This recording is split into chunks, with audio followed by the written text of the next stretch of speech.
Tatayo na kami ng bukawe. Saka na lang yung mga tulos. Doblehin na lang namin. Kailangan makapagtanim tayo bago matapos tong buwan na to. Kasi meron akong kalendaryo na sinusunod. Kailangan makadalawang crop tayo dito early 2027 hanggang January, February makadalawang crop tayo. August, September, October, November, December, January, February. So meron tayong 7 months para sa dalawang crop.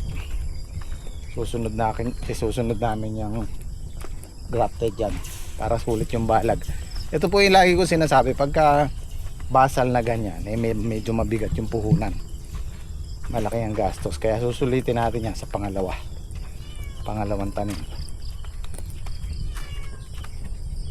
Kumuha na ba kayo ulam? Buti na lang kumukuha ako doon. Sabi ko almusal, sabi ni Lucy, almusal lang daw kinuha nyo. Kumukuha akong baboy pang sigang sana.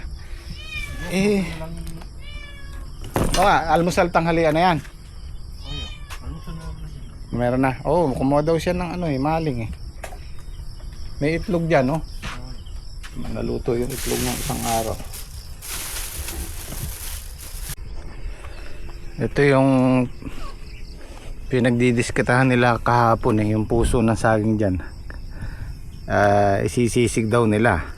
Pinagtatalunan nila kung sisig or hito, sinigang na hito. Ito yung napagdesisyon na nila. Isisisig tapos may sahog na baboy. Mainam, madagdagan pa ng isa. Meron pang isa dun eh. Kaya lang di pa yata awat.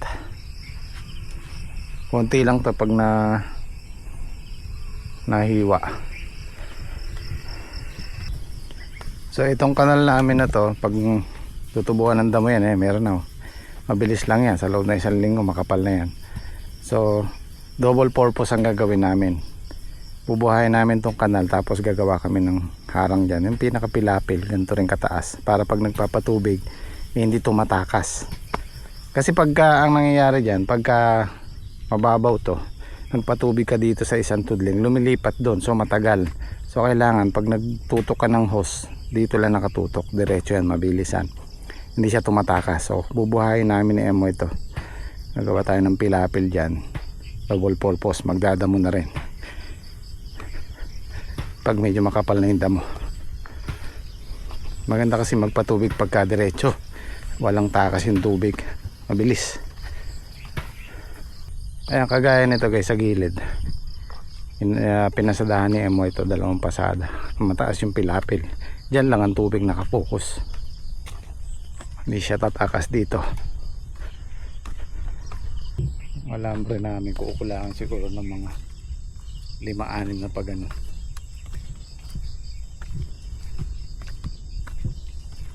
ayokong gamitin yung ayokong gamitin yung pinagamitan doon sa farm to. Kasi ang nangyayari doon pagka pinagamitan ng ganun, lalo na isang taon na mahigit, lumulutong siya. Once na nabaluktot na ganito, pwede na siyang mag-snap, puputol na. Pero kung hindi mo kakalagin at nando sa balag, hanggang 3 years mapapakinabangan mo, kasi hindi siya magagalaw eh.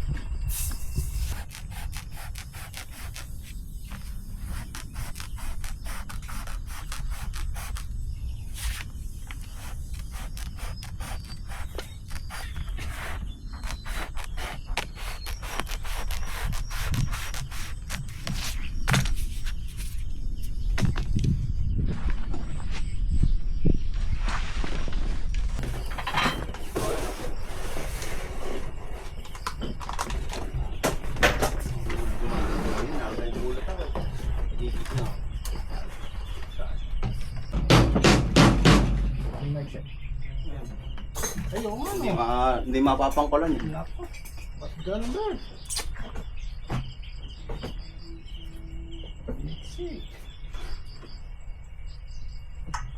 Baka di dyan nakasukat eh.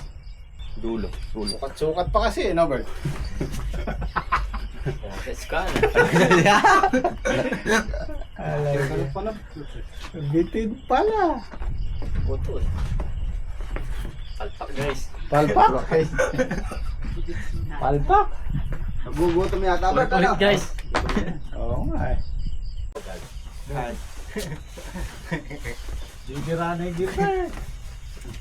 Bibirani Gilbert. Palasa na yata.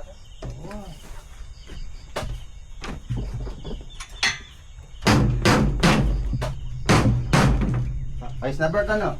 Sumama na ano? Pala yan yung sa kabila eh. Yan, siya.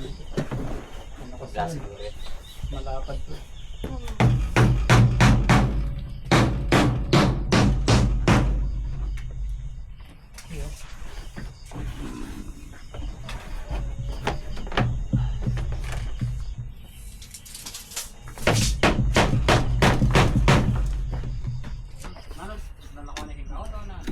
Ginamit ka eh.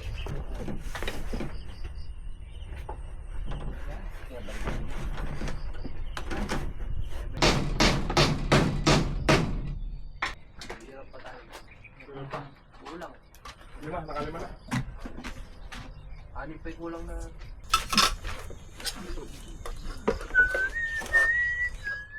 Ano?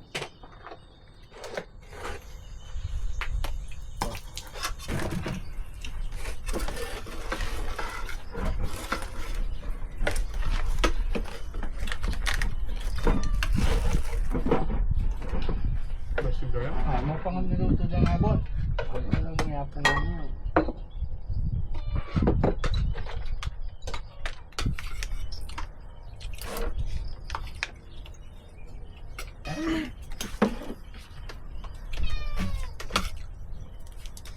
Ba? Manyaman ng tintila na kamatis. Ayun na, hindi. Kaya mo masarap. Siya yung kumasarap mo ngayon.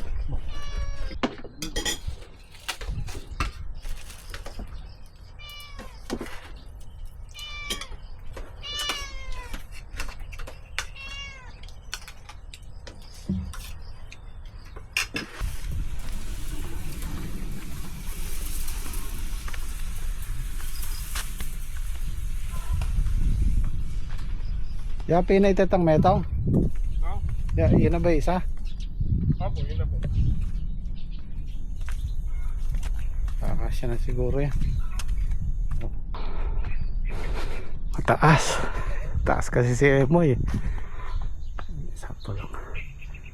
Sakto lang. Kasi yuko pa yan eh. Ito, babaon pa to. Pagka nagka-load yan sa taas.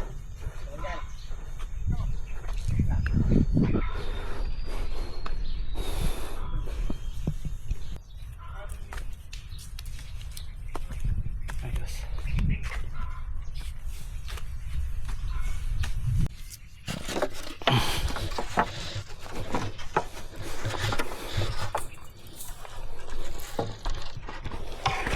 Meron na pala ito lahat eh. Meron na po yun.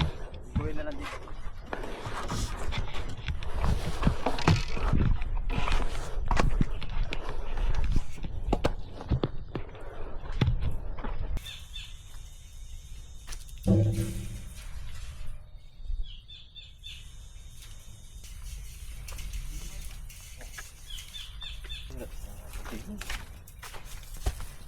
Ay, ito na yun.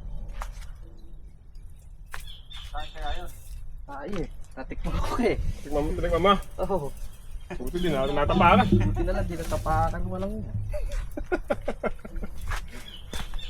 Nasindi yata. Wala sindi nga yan. Ay, Ay.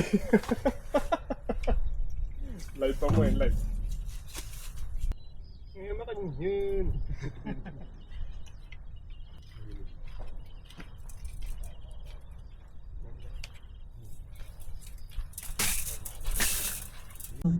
kamuyo pa. Hindi mo labre, pa diretso yan. May guide na. So guys, kompleto na yung alambre. Tatayo na lang ng bukaw.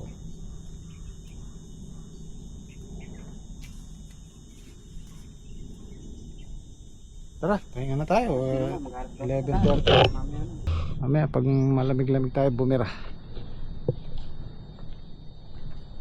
Wag lang uulan.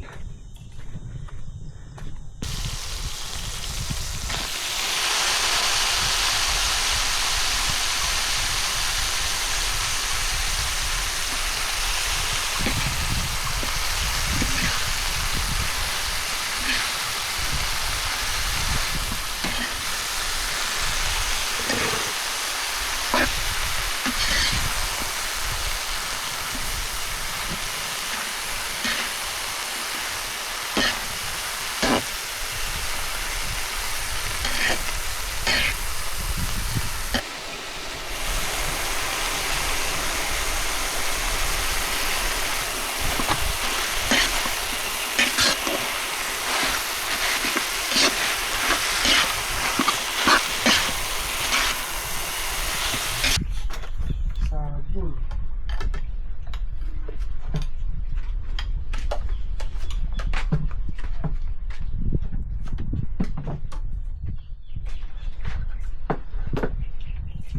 Okay na.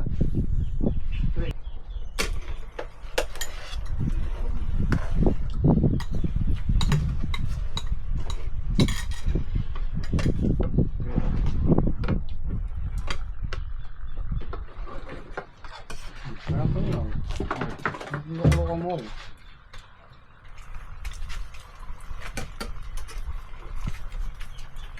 Pagka naman, sir. Ayun.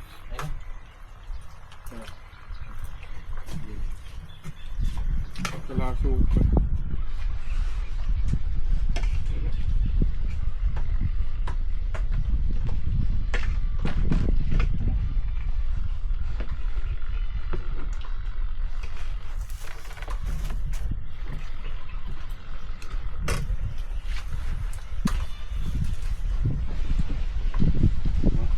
Yaman niya naman.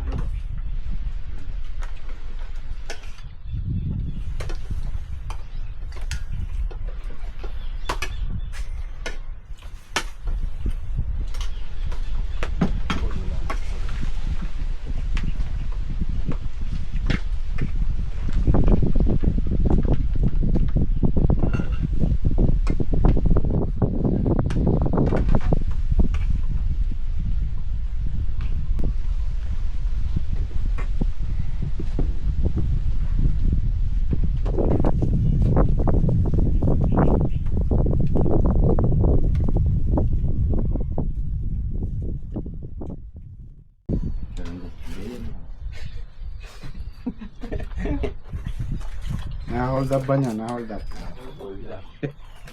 Pala malungkot. Binlag ko eh. Vlog. Binidyo ko yung nagbibilang siya ng pera kahapon na hold up. Na hold up ni Commander. Bibilang pa kasi. Tatapat lang na bilang. Hindi mo sinabi sa akin, kupit mo pala yun. Hindi, dapat di ko na in-upload. Nakuha niya kasi yung ano, Wala iniisip. 4,000. 3,000. Ah, 3,000 lang. Mag-aabor 1,000. Ayos lang yun, Bob. Dadami pa yun.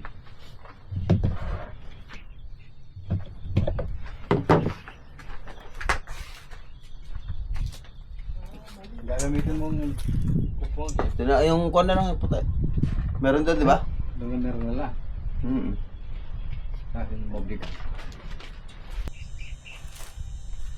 Para nga pala sa mga hindi nakakakilala kay Emoy, inanak namin yan sa kasal ni paring Reggie. Nung kinasal sila, kinuha kami ninong ni paring Reggie. Tapos yung mga lolo't lola niya, kapitbahay lang ni Madir, kaya nakita kong lumaki yan si Emoy. Mabait yan, tapos masipag. Kaya nangihinayang ako kasi dati silang nagpa-farming dito, sila nung airpat niya. Kaya lang namatay yung airpat niya ng mga nakaraang buwan lang. So sunod-sunod yung naging pagsubok ni Emoy sa buhay. Yung nakaburil yung tatay niya, nasa ospital yung mga anak niya, yung dalawa naka-confine. Kaya siguro natigil sila dito dahil alam nyo na, yung ganong sitwasyon mahirap. So naisip ko tong lupa na to, sabi ko alam ko to bata pa ako lumulusong na kami dito. Yung tita ni MY halos kasing idarang ko yung mga kalaro ko. Pagka Sabado de Gloria, naliligo kami dyan, nakakariton kami, may kalabaw sila kariton, nakikisakay ako sa kanila. Nagkwento ko na to dati, kaya alam ko tong lupa na to. Actually alam ko na nasa almost 1 hectare to ngayon, dahil nga natitibag, nagigiba, nasa 6,000 square meter na lang. So malaki na yung nawala. So yun nga, natigil sila MY dahil nga sunod-sunod yung pagsubok. Matitenga yung lupa. Tumigil na sila tumigil na siya, pati sa vlogging tumigil na siya mag-upload. So sabi ko, subukan ko, sabi si MY, kinausap ko si MY, sabi ko arkilahin ko na lang yung lupa nyo kaysa sa nakatenga. So sabi niya, kausapin mo si nanay. Kinausap ko si Ate Nids. So pumayag naman. So nirentahan ko to ng 1 year. So subukan ko ng 1 year sa isang kondisyon. Sabi ni MY, ako yung magtatanim. So yun ang usapan namin. Kaya sana makabawi-bawi kami ni MY para naman sa kanya rin, dahil nga medyo malaking dagok yung dumating sa buhay niya. So ayan, nakapag-umpisa na kami. Sabi ko, mag-vlog ka kahit na ano lang, dahil meron ka naman ng tinatrabaho. Sa akin walang problema yun, kasi nangihinayang ko sa YouTube channel niya. So ayan, nakapag nag-upload siya, at maganda, so far maganda naman yung views niya kaysa sa dati na. So gusto ko magpasalamat sa mga sumusuporta sa amin, sa kanya, sa Game Squad. Sana makabawi, kumita, para naman makatulong tayo sa inaanak namin ni Paring Reggie.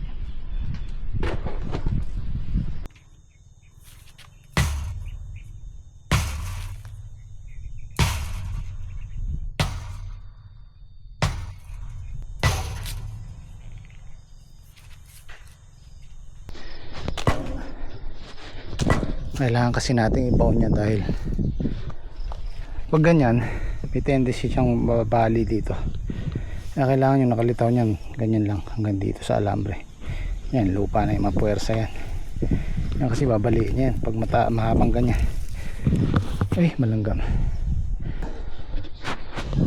Ayan, dapat ganyan lang siya. Ayan o, haba. Okay.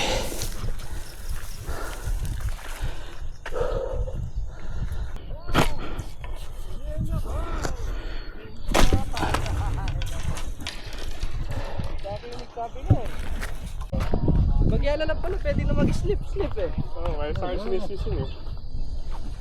Hindi, sa akin diretso mo. Ba't yung kaya niya hindi diretso? Hindi, diretso yan to. Hindi naman nakahiga. Oo nga no. Diretso ah. Diretso ko po yung akin, yung kanya. Diretso rin.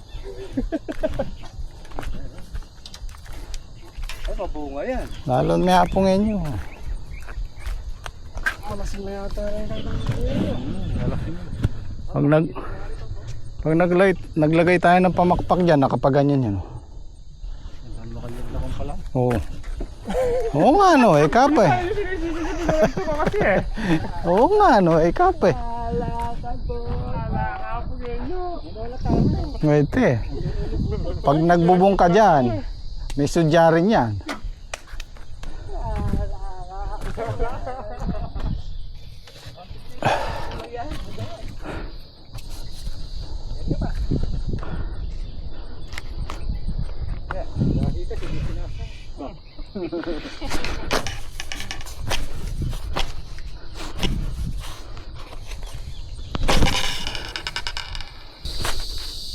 Kaya pala mahapdi yung kamay ko. Kaya ako mahapdi. Ayan. Nabakbak na pala. Ay. Wala mahapdi. Saan talaga nakaguantes. Ay, dami na ng guantes sa pan. Nadala ngayon maalala pag kailangan.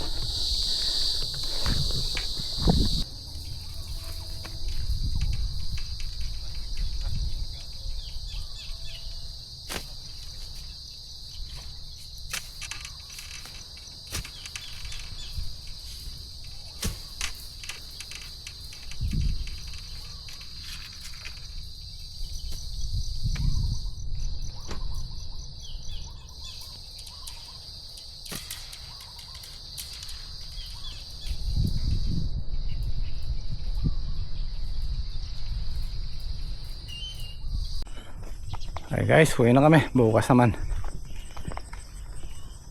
Meron pang natirang 12 tudling pa yung lalagyan namin ng bukawi.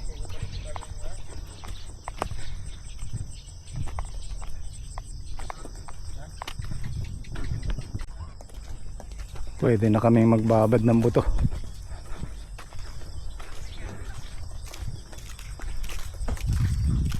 Ayos siya, diretso ano nyo?